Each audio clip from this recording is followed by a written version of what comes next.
Hello and welcome to the dungeon. I'm your host Rob.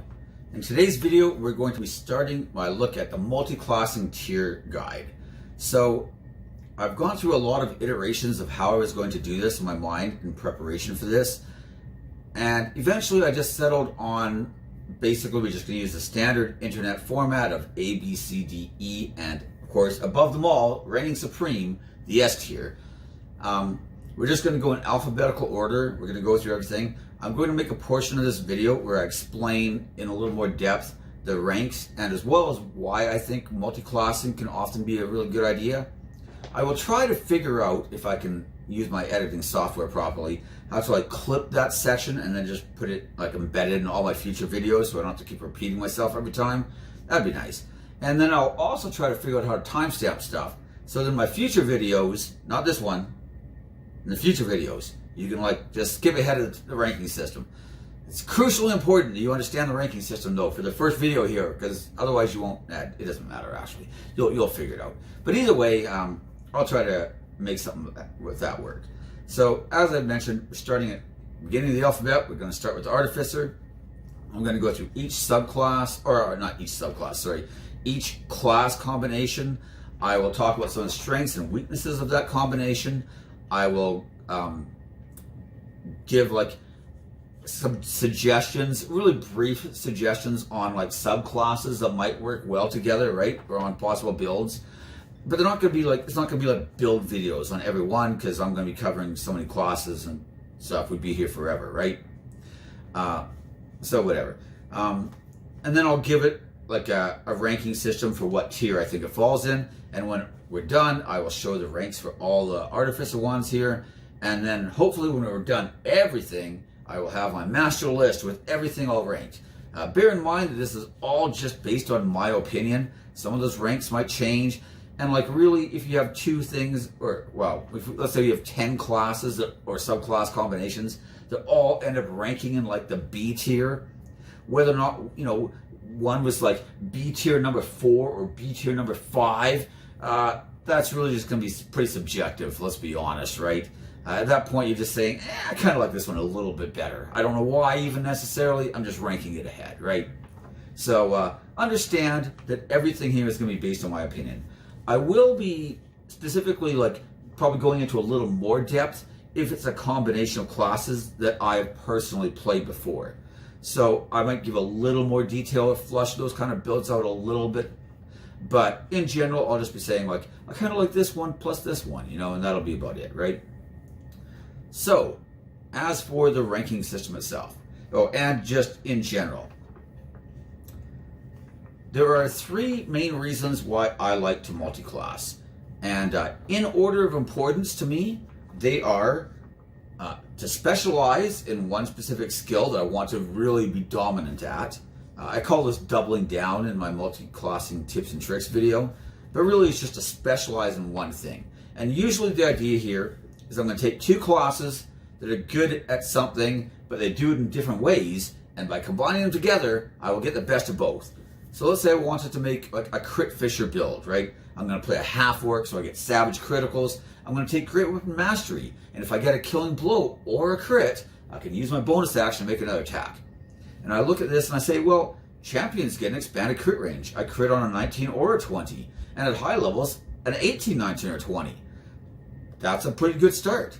But hey, look at the Barbarian. By using a reckless attack, I can give myself advantage in all my attacks. And now I'm critting on a 19 or 20 with 2 die to choose from. Suddenly, I've got a much stronger character, and it only took 2 levels of Barbarian for me to get that advantage. I could go all the rest of the way champion and have a great crit fisher character. Now, if that's what I really, really wanted to do, that's going to be a great reason to multi-class. Is that going to automatically propel this, though, to like an S tier character class? No, it might make me a B tier, though. B tier are ones where there's really just basically a C tier, but you're really, really good at one thing, and that just propelled you way above, because B tier is still really good in my opinion. So that'd be an example, right? Number 2 is to cover for weaknesses in the class. So this might be an example of, say, I wanted to play a wizard, but maybe some of the other people are like, hey, you know, this DM kind of like kills a lot of characters off, and I'm kind of worried. Well, I've only got a D6 hit dice. I don't have any armor. You know, what if I'm just too squishy, too weak? I don't want to just get killed, right? So maybe I decide to start fighter for 1 or 2 levels and then go wizard the rest of the way. Fighter is going to give me any armor I want. It's going to give me a bonus action heal right at level 1. And yeah, that heal scales with my fighter level. So it's not like it's going to be great at higher levels. But right early on, you know, even by level 3, 4, a bonus action hit point, you know, let's say 5, 6 hit points. That could be the difference between me going down in a fight and me staying up and being able to still cast and contribute to the battle. It's also going to give me proficiency on concentration saving throws because I'll have constitution saving throws. It might even give me action surge, right? So that could be a really, really strong reason to multi-class. Reason number 3, and the weakest of the reasons, is versatility or generalization. So basically the opposite of reason number 1. But just because it's weaker doesn't mean it's a bad reason to multi-class. It can still be really strong. It's just generally I find in a standard party of like, let's say 4 or 5 characters, right? And it gets even worse when you have more characters. But in let's say a 4 or 5 person group. If you're like okay at everything, your character doesn't really stand out at anything. And that can be really boring and frustrating to play because you feel like your character's not really good at anything, right? Whereas at least the Barbarian, who's only good at combat, when it comes to combat, that player is pretty happy because he feels like he's contributing and he is pulling his weight. And that character is doing what he wanted the character to do. He doesn't care about the other pillars of play. He played a Barbarian because he just wants to be really dominant in combat.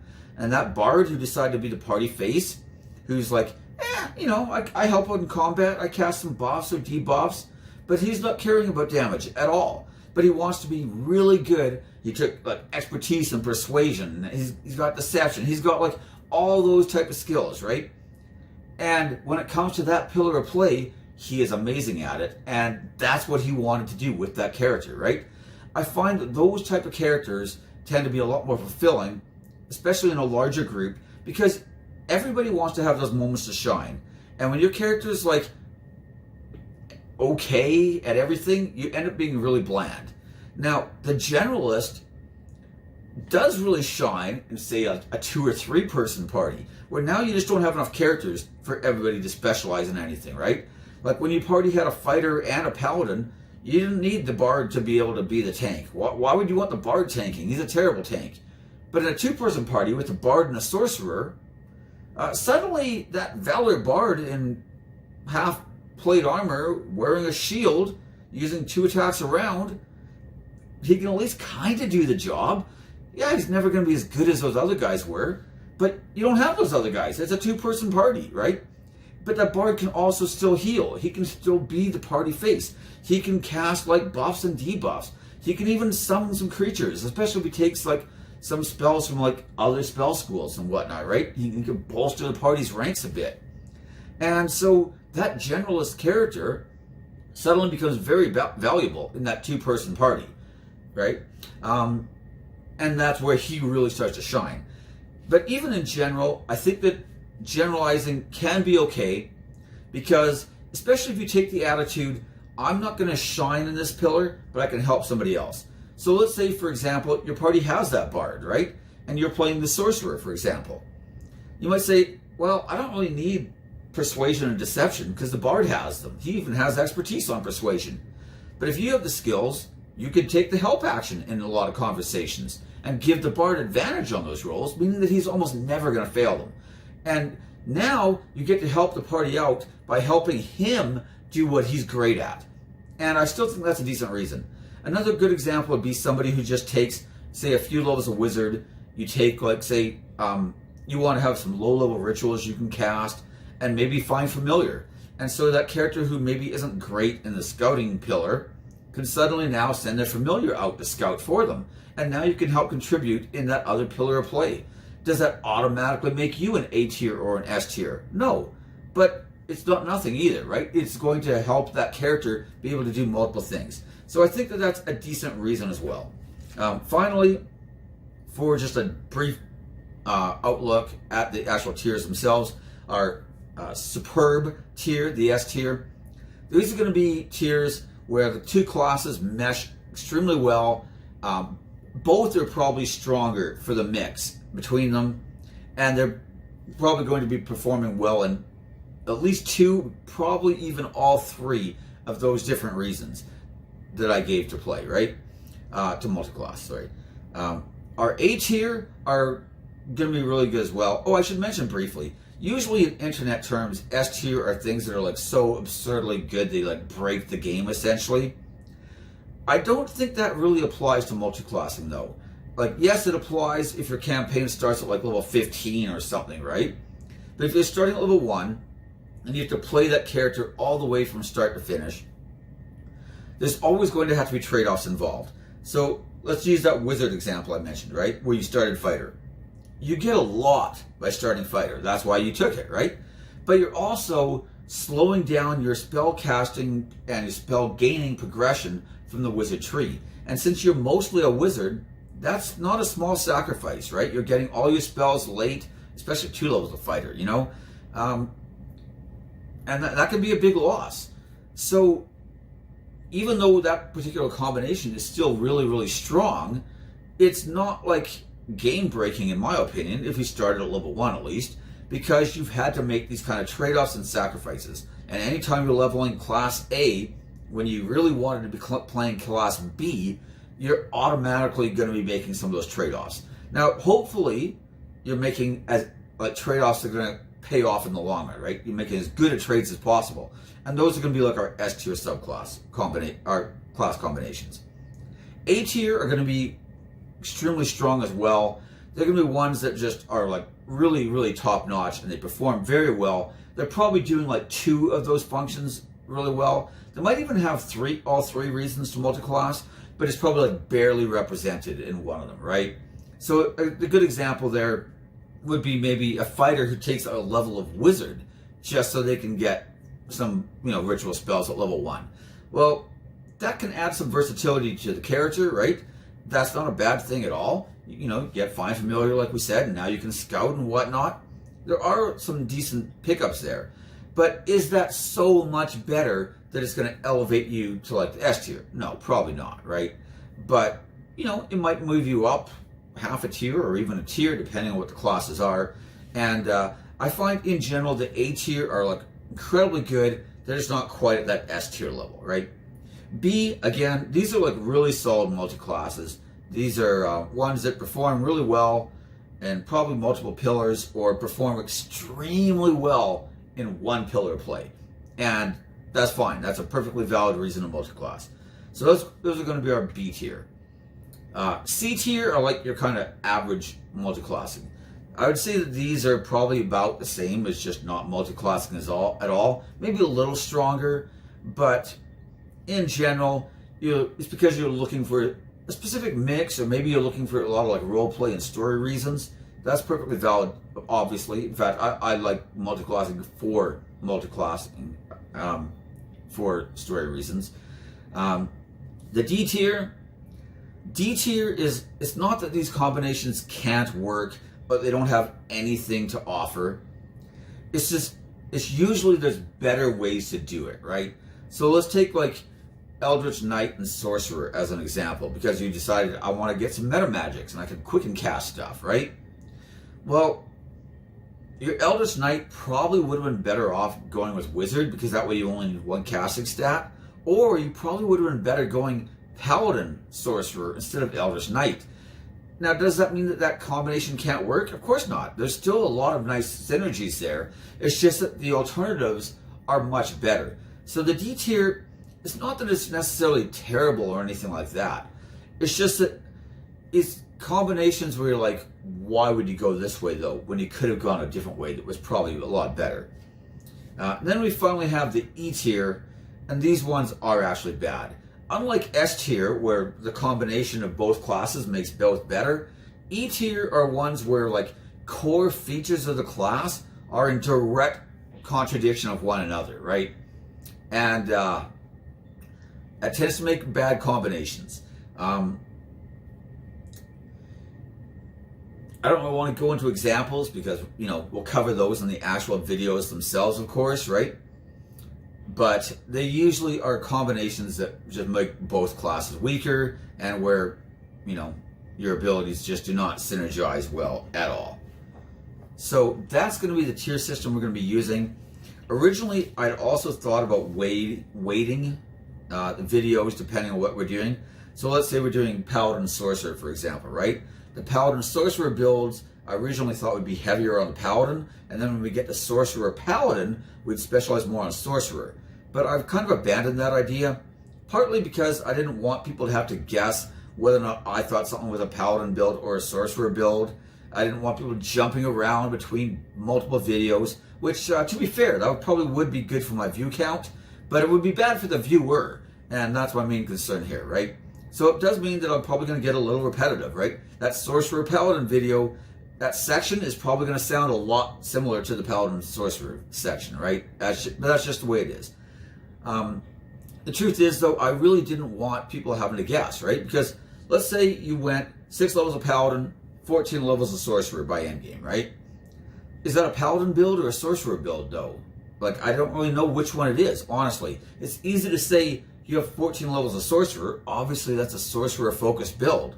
But if I'm wearing heavy armor, carrying a shield, and I'm just wading into the front lines, just dropping smites everywhere, and the only time I really cast spells is because I want to quicken cast a buff, like say a bless spell or a haste spell or something along those lines, right? And yeah, maybe I occasionally use my ability to convert my spell slots into sorcery points, so I can turn those high-level spell slots that I can't smite with into sorcery points, and then turn those sorcery points into lower-level spell slots to replenish all my spell slots I've already used on smites. But that's just making me better at Paladin stuff. I'm still playing like a Paladin. And I didn't want to be in this position where I'd be saying like, oh no, but that's a Sorcerer build because it has more Sorcerer levels. Because the truth is, I don't know which it is. To me, that's the point of multiclassing. It's a combination of both, right? And yeah, it means that the Sorcerer Paladin is going to sound a lot like the Paladin Sorcerer did. That's going to be unfortunate. But I've decided I'd rather have each video be like more complete and including as much of the content as possible, rather than having to direct people to, you know, oh, for Sorcerer builds, see my Sorcerer video upcoming. You know, I didn't really want to do that. So anyways, that's the explanation of the tier system. Hopefully everything is nice and clear, not muddy and murky, is it? I fear it might be. Anyways, jumping into the actual Artificer here. So if we look at the Artificer themselves, excuse me a second.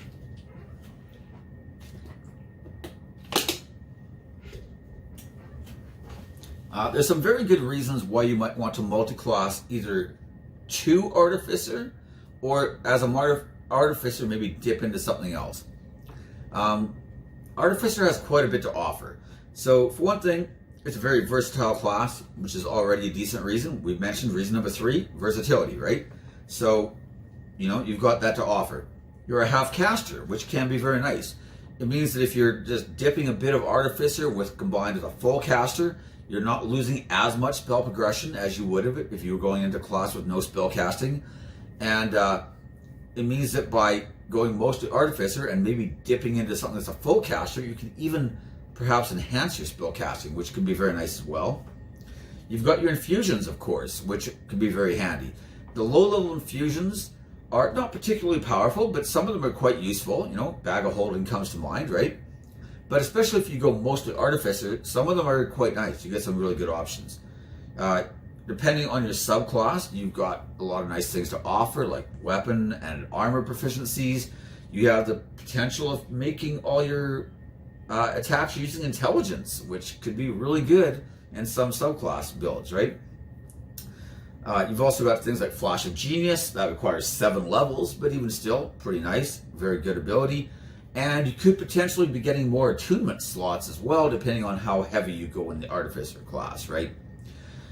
Each subclass also has their own like bonus action options available that can be really good, depends, right? Like some subclasses are already really busy with the bonus actions, right? So those ones are not going to benefit as much.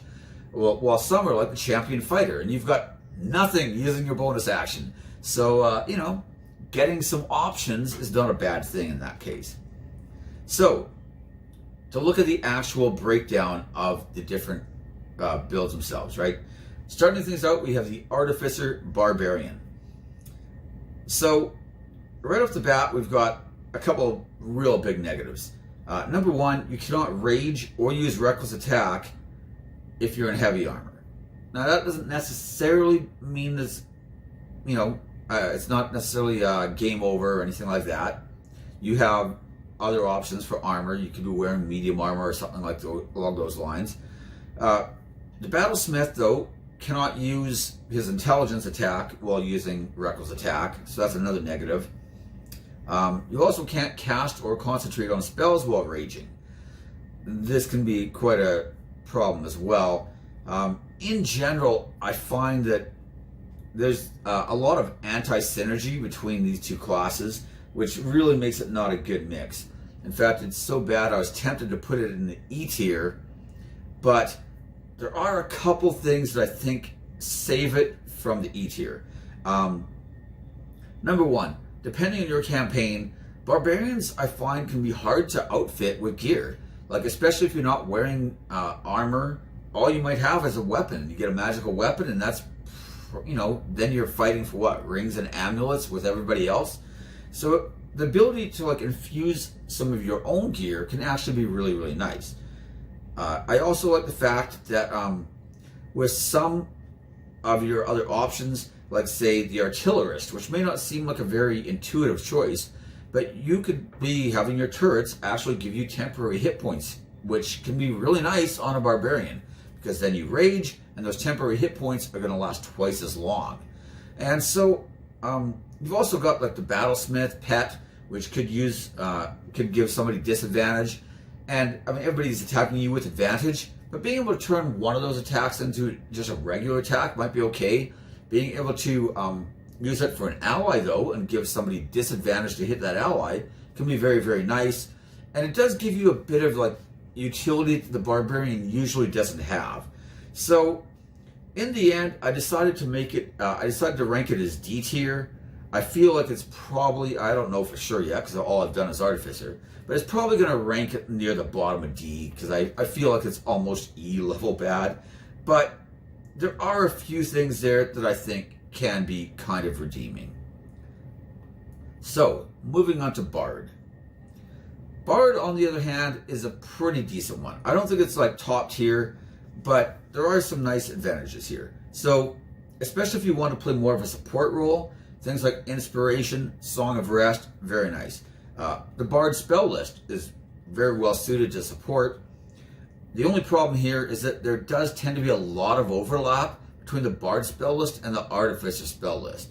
So you're not getting as much added to your spell list as you might think on first glance. You're also having, of course, the intelligence for your Artificer versus Charisma as your casting stat for the Bard. Again, not a deal breaker, but not ideal by any means. I think that the idea of going with a Battlesmith combined with a College of Valor or College of Blades Bard could work okay, though, because then you can just concentrate on intelligence and charisma, and you're not needing strength or dex to make your weapon attacks. So if you were going to go that route, I don't think that's necessarily a bad call. I think that if you want to play more of a support role, this is a pretty decent option as well. Again, I don't think it's a top tier option, but getting things like expertise and jack of all trades are always great, of course, as well. So Bard does have quite a bit to offer. I think this one's a C tier, and I'm guessing that it's probably going to rank in the top half of C, because I was kind of on the fence with that in B, but I felt like it probably doesn't deserve a B ranking. So moving on to Cleric. So what does Artificer Cleric give us? Well, this actually has a lot of nice potential, partly because Cleric gets a domain right at level 1, which makes a 1 level Cleric dip and all the rest Artificer really enticing. Specifically, if you went with something like, say, a Life Cleric, a Forge domain, a War domain, something along those lines, it would give you the ability to use heavy armor even on the subclasses that don't actually get heavy armor. This can be really really nice pickup. But even other ones like say like Alchemist, for example, combined with Life Cleric could be really nice, allowing you to like give bonuses to the healing and stuff. That could be really, really handy. I think that a Battlesmith who goes with like War or Forge Domain, again, there's some nice options there as well. So I think there's some good stuff there.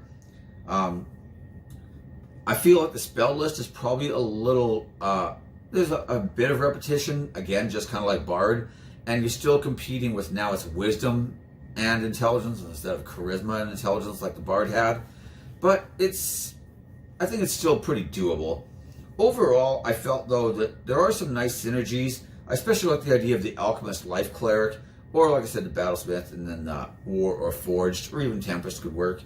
I think that those are all pretty decent. Enough so that I was willing to put this one into B ranking. So, Druid. Druid Alchemist. Unfortunately, where Cleric can give us a lot more armor or even weapon proficiencies, depending on the subclass choices, Druid's pretty much going to undo all of that, because you cannot wear metal armor, which really just rules out like half your subclasses, pretty much. You do have some potential spells there that you might want. Things like Pass Without Trace are a fairly low level spell, and it's great. So, you could get a subclass feature and maybe get those first or second level spells. Wild Shape could be nice, allowing you to like perform in that exploration pillar a little bit. I do think there's some potential there. The problem is, once again, you're needing Wisdom and Intelligence. Now, when I say that, you could just, like, especially if you only wanted a couple levels of Druid or 3 levels of Druid, you could just run with 13 Wisdom, right? That's not the end of the world, You probably want some Wisdom anyway for the Wisdom saving throws. So it's not like that. Again, that's not a deal breaker. But I do think that, in general, Druid's offering us a lot less than Cleric. So this is a prime example of that D ranking where I say that, like, it's not that it's unworkable, it's just that I feel like Cleric's just a much stronger option. So this is going to be a D rank for me. Next, we move on to Fighter. And Fighter is just one of the best multi-class classes in the game. They multi-class well with almost anybody. So, unsurprisingly, this one's going to have a lot to offer. Much like the Cleric, you're going to have armor and weapon choices. Although to the Cleric's benefit, you can get those by just dipping Cleric later. You don't need to start Cleric, which is really one of the big draws for me. Fighter, if you want to have all the armor and weapon proficiencies, you're either going to have to start Fighter or, go like with armor or something like that and then get them that way, right? So again, there's more than one ways to do it, but whatever. You're also going to get a fighting style. You're going to get a bonus action to self-only heal. You're going to get action surge if you take 2 levels. And with 3, you can get a subclass, of course, right?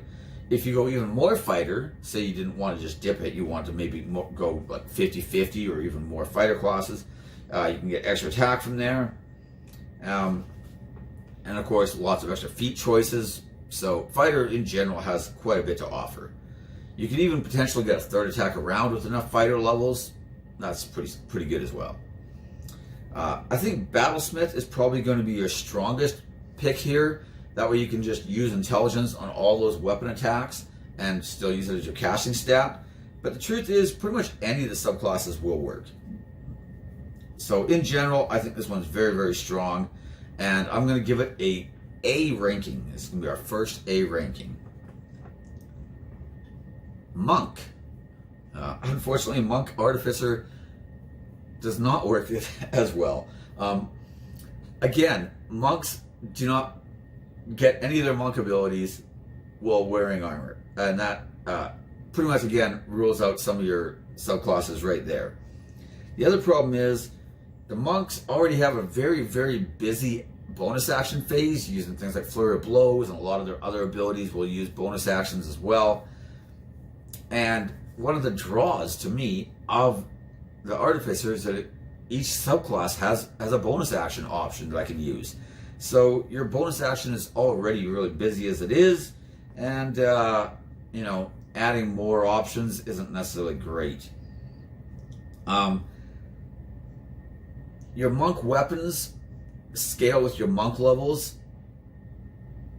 Again, not good if you're taking a bunch of artificer levels. That makes your monk weapons a lot less useful. And your key points require you to have a lot of monk levels generally. Otherwise, you just run out real quick if you're trying to use like one or two key abilities that maybe, see, that wasn't meant to be a pun. One or two specific abilities that you might have picked up, but you're just going to burn through all your key points if you only have a few monk levels because you just don't have any. So I do think that there is some potential for maybe say like, I think the Way of Mercy monk with Hand of Healing, if you want it to be like that support type of character, I think that that has some potential, like maybe an alchemist or something combined with the Way of Mercy monk. But in general, I think this is a great example of anti-synergy, where, you know, a lot of our artificer abilities are using our armor or specific weapons, like maybe our armor's turret, for example, and then the monks using monk levels. We're trying to use unarmored defense. We don't even get a lot of our monk abilities if we wear armor. So this one, unfortunately, is going to be my first E rank. Sorry, monk, you do not multi-class well with a lot of people, and artificer is no exception to that rule. Next, we have the paladin. So paladin has some of the same advantages as a fighter. You can pick up heavy armor, a fighting style, although your fighting styles are a lot more limited, but you know, it's still there. You also get a couple other advantages, like you could smite and you are a half caster. You could even get things like Aura of Protection if you took enough paladin levels. On the downside, I already mentioned half caster as an advantage, but that can be a disadvantage too, because now you just have two half casters that both are probably only going to have like low level spell slots for the majority, or low level spells for the majority of your career. And even if you have like 4th or 5th level spell slots, when all you have are like 1st and 2nd level spells, that's not necessarily great. But if you're just going to smite with them, it could be okay still. I think that the Battlesmith and the Armorer are probably your two strongest choices here, but really any of them can work, I think. As far as Paladin, again, almost any subclass will work, although I kind of like the idea, if I'm going to be playing like a more frontline type of guy, of maybe going Conquest, because then I get things like Armor of Agathis is a very nice spell to have, and scales very well, and really kind of fits that type of role. And Conquest in general can be pretty decent, giving me like, you know, bonuses to my attack and stuff like that, right? So I feel like that's a pretty strong choice there. In general, I felt like, I don't know that there's enough to really rank this one much above the C tier. I was kind of on the fence though between B and C. So I'm going to put it in C, but it's probably going to be a high C. Depending on whether or not you like smiting a lot and just don't really want to cast spells, I could see this as being a very viable alternative. But personally, I like to cast spells a lot, and I think there's just better ways to do it. So, Ranger. Again, Ranger's got some of the same issues as Paladin. You're a half caster combined with a half caster. That can be good, it can be bad, depending on how you want to look at it. Some of your best spells, though, as a Ranger, I think, like, well, by best, I mean, like, ones that people necessarily want. Spells like Hunter's Mark tend to be, like, highly desirable, especially at lower levels when you're not doing a lot of damage. That's a nice way to boost your damage, right? But again, you have the same problem we mentioned with Monks, where you have a very busy bonus action phase, and now you're just, you know, making it even busier, right? You can get some, you know, you can get fighting styles. And I do think that someone like, say, the Artillerist, or even if you decided to go with, like, say, the Infiltrator armor and take, like, your armor cannon thing, combining that with, say, like, the archery fighting style to give yourself a +2 to hit is not necessarily terrible. And the archery fighting style just is any ranged weapon, it says. It doesn't require a bow or a crossbow or anything like that. It just says ranged weapon. So I think that, you know, there are some combinations there. I think Gloomstalker, of course, remains a great choice for multi-classing if you're a ranger. It's one of the most front-loaded of all the ranger subclasses. getting an extra attack in that first round, being able to add your wisdom bonus to your initiative. Are you going to have a decent wisdom on this character if you already need dexterity and intelligence? Questionable, but you know, it could be a +1 or +2 to your initiative. That's not awful. You know, it's just there, available. So overall, I think this one's a C rank. I don't think it's as good as the Paladin by any means. It's probably going to be in the lower half of C, but it's definitely not terrible. There is nice things that you could be gaining there. So moving on to Rogue. One of the advantages here is that you can make a really, really nice skill monkey. Artificers tend to be pretty decent in that regards already. Rogues are pretty good at it. And so, you know, adding expertise to the mix just makes you even better. Very, very nice choice. Sneak attack, of course, is good, especially if you were planning on making a lot of like attacks in combat. So that's pretty decent. It can even work with the Battlesmith's intelligence attacks, because you just need a finesse weapon, right? It doesn't require you to be using dexterity to make the attack. It just has to have the finesse property. So, you know, that can be very nice. Some of the infusions are pretty good on sneaky characters, of course. And things like the infiltrator armor can help you to, you know, be a sneaky character as well. So I feel like there's quite a bit of good things there. I think that almost any of the subclasses, like for the rogue side, can work. I would probably look, like if I want more spell casting, obviously the Arcane Trickster is pretty good, but even the Inquisitive and the Mastermind, which are subclasses that tend to get overlooked, I think they've got some nice synergy as well. So overall, I'm giving Rogue an A. I think that it's got a lot to offer, and especially combined with specific subclasses, it can be really, really strong. Sorcerer. So the Artificer Sorcerer.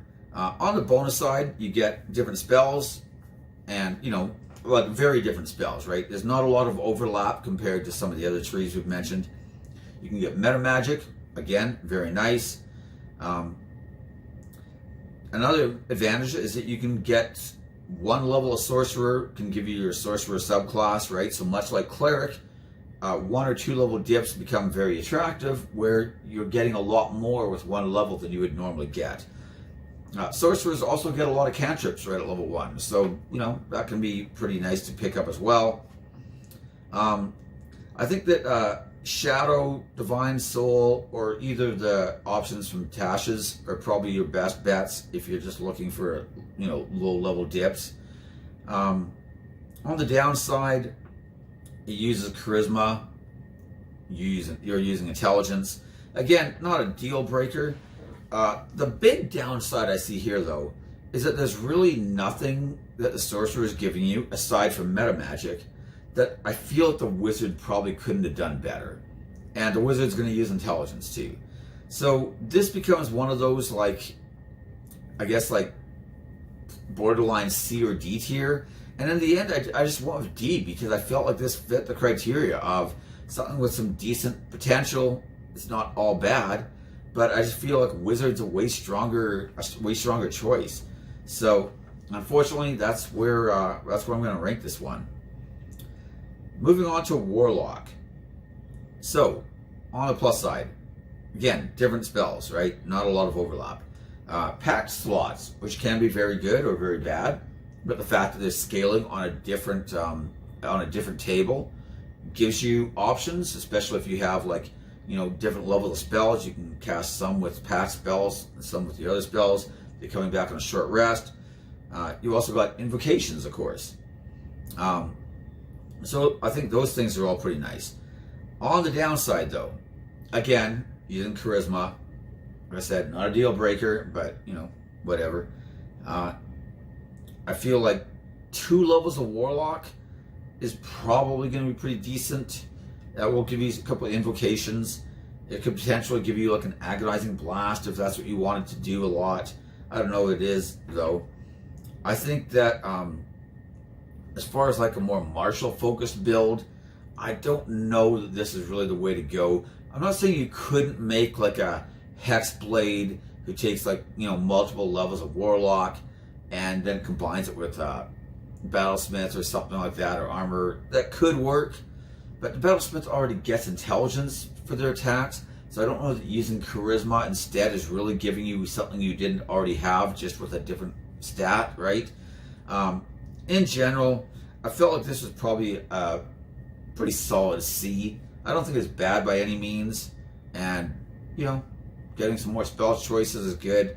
Getting something like Armor of Agathis on your character could be really nice if you wanted to play a more, you know, frontline type of fighter, especially. I just don't know that it's necessarily great either. And anyways, finally that brings us to Wizard. So Wizard actually has a lot to offer here. You have more spells, of course. You have higher level spell slots. It's a full caster, of course. You use an intelligence, meaning you're not having to worry about a bunch of different stats. Wizard is very versatile. You get ritual spell casting. You have a spell book. These things can be really nice for like a lot easier to like change out what spells you want to have as a wizard. I think that the Alchemist and the Artillerist both are really, really solid blends with any subclass of wizard. And of course, if you wanted to go with the Battlesmith, then going with something like a Blade Singer is a very, very strong option. Where now you can just take like a few levels of Artificer, go more on the Blade Singer side, but make all those attacks using your intelligence. And, you know, if you only had 3 levels of Artificer, it means that in a campaign that goes all the way to 20, you're still getting 9th level spells even. Now, granted, that's going to be essentially your new capstone, but, you know, whatever. And in a campaign that's only going to like, you know, 10th, 12th, 13th level, somewhere along those lines, where you can get your extra attack feature and use intelligence, this can be really good. I'd probably favor, in this case, a Blade Singer who then later dips Artificer and just leaves my dexterity or whatever, like 14 or 16 or whatever, and then just, you know, not have to worry about it beyond that point. I just max my intelligence, and now I'm using that for everything. I think that's probably going to be the stronger way to go. But like I said, you know, if you wanted to go more more on the Artificer side, I feel like the Alchemist and Artillerist are both strong mixes as well. Overall, though, I thought this one was a very solid A, giving us pretty much all the things I'm looking for when I'm multi-class, right? So that's going to be our overall, that's going to be the summary. So to list everything from top to bottom, in the A tier, we have our Wizard, Rogue, and Fighter. In the B tier, by themselves, we have the Cleric. In the C, I have the Bard, the Paladin, the Warlock, and the Rogue. Oh, sorry, not the Rogue, the Ranger. Sorry, I don't know why I said Rogue again. I even wrote Ranger, but anyways. In the D tier, we have Sorcerer, Druid, and by the skin of their teeth, Barbarian. And in the E tier, also alone, but this one in shame, is the Monk. Overall, though, I think that the Artificer is a pretty decent choice for multi-classing. I put it right in the middle as a solid C, but like I said, that's just like their overall ranking. If you're like, hey, how good are they at multi-classing? I give them a C.